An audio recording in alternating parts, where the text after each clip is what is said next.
At this point, Charles has waited longer than anyone else in history to assume the throne. Phase 3, D+1 through 12. Following the first 24 hours after her death, Great Britain will enter a 12-day mourning period, culminating with the Queen's funeral. King Charles will tour the country, stopping in Edinburgh, Belfast, and Cardiff, to appear at services to honour his mother. During this time, he will also meet with various elected leaders. D+1, Westminster Hall will be closed for cleaning. Elaborate and lavish funeral preparations will begin. D+4, the coffin will be moved to Westminster Hall during a procession that is expected to take place throughout London. When the coffin arrives, Big Ben will chime. Her body will then lie in state for 4 days. The Queen's orb, scepter, and the imperial crown will be placed on her coffin, and visitors will be allowed to pay their respects for 23 hours a day. D+9. In the early hours of the morning, the jewels will be cleaned before the funeral begins. Daily life will come to a halt in London. Businesses and stores will be closed. Big Ben will toll at 9 a.m. on the dot, and the bell's hammer will be covered with leather so that the bell rings in muffled tones throughout the remainder of the day. D+12. Her coffin will then be moved into Westminster Abbey, and the funeral will begin by 11 a.m.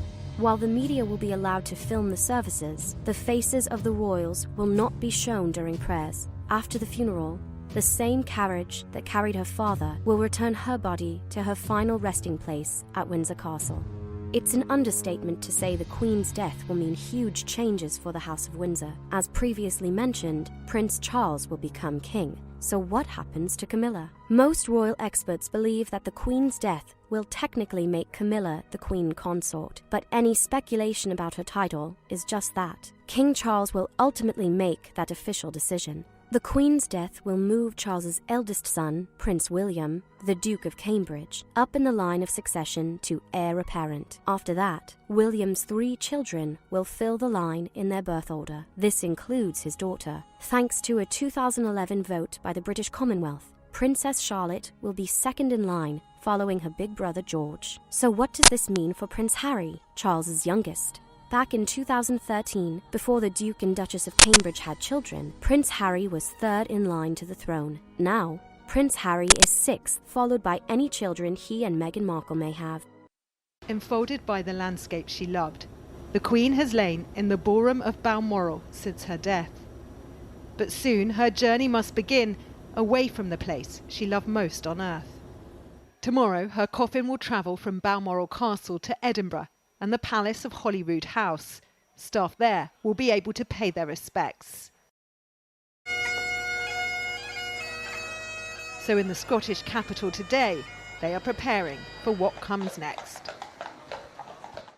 On Monday, a procession along the Royal Mile, accompanying the coffin to St Giles's Cathedral for a service and later a vigil around the Queen's coffin, attended by all of her children. There, she will lie at rest for 24 hours, Scotland's chance to say goodbye. Just as her eldest son did yesterday, the Queen then heads south. Tuesday will see the Queen taken from Edinburgh to London, first to RAF Northolt, then on to Buckingham Palace. From her home of 7 decades, the coffin will follow a route so familiar to all of her 15 prime ministers. On Wednesday, travelling from Buckingham Palace to the Palace of Westminster. There, she will lie in state for 4 days. Like her grandfather and her mother here before her, the Queen will rest beneath her flag in the vast expanse of Westminster Hall. In 2002, 200,000 people queued for hours for their moment to mourn. On Monday, 19th of September, Westminster Abbey will stage her state funeral, beginning at 11. Britain's grateful goodbye. 16 years ago, he walked behind this same gun carriage with his 3 brothers. 7 long decades after she mourned her father, George VI, with thousands of others on a bitter winter's day. The same pomp and splendour afforded to her first Prime Minister, Winston Churchill, in 1965. This was the last time the nation mourned with a full state funeral, the young Queen breaking protocol to be present, just as so many will want to be there for her. Finally, on Monday, the coffin will be taken by road to Windsor for a committal service at St George's Chapel. The setting for Prince Philip's starkly simple service.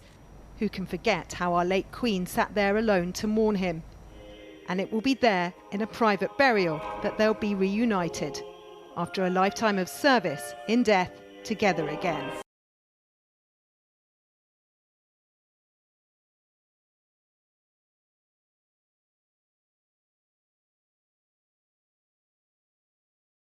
So how much will the Queen's death cost? Under British law, the funeral for a reigning monarch is paid for entirely by the state. While we haven't seen a funeral for a reigning monarch in over 50 years, Princess Diana's funeral, viewed by over 2.5 billion people worldwide, had a direct cost of about $10 million, and that's just funeral expenses. The Bank of England has over 3.6 billion individual banknotes in circulation, each of which displays the image of the Queen. Each note costs about 5 cents to produce, so reminting the entire currency stock would cost close to $200 million. But the UK isn't the only country that would need to reprint their currency. Worldwide, there are a lot of countries with the Queen's image on their money. A conservative estimate of the cost to remint all those different currencies in all those different countries would be about $1 billion. Plus, both the date of the funeral and the date of the coronation of the new monarch would be declared national holidays in the UK, which each have an economic impact through lost productivity of $3 billion. The total cost for the Queen's death would therefore likely hover around $8 billion, a hefty bill for kicking the bucket. As if I was the only person here for a moment, just paying homage to a homage, whatever you want to say, to such an absolutely fabulous woman. King to the Scottish Parliament. Fanfare first, then 2 minutes silence. And condolences. While the nation's grief is for our Queen, the royal family's is for their beloved mother, grandmother and great-grandmother. Today, on behalf of the Parliament and people of Scotland, I offer my heartfelt condolences to Your Majesties. The King rose to his feet. It was here that his mother spoke of her deep affection for Scotland. I know that the Scottish Parliament and the people of Scotland share with me a profound sense of grief at the death of my beloved mother. My mother felt, as I do, the greatest admiration for the Scottish people, for their magnificent achievements and their indomitable spirit. Today, that affection was returned.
Rest in peace, Your Majesty.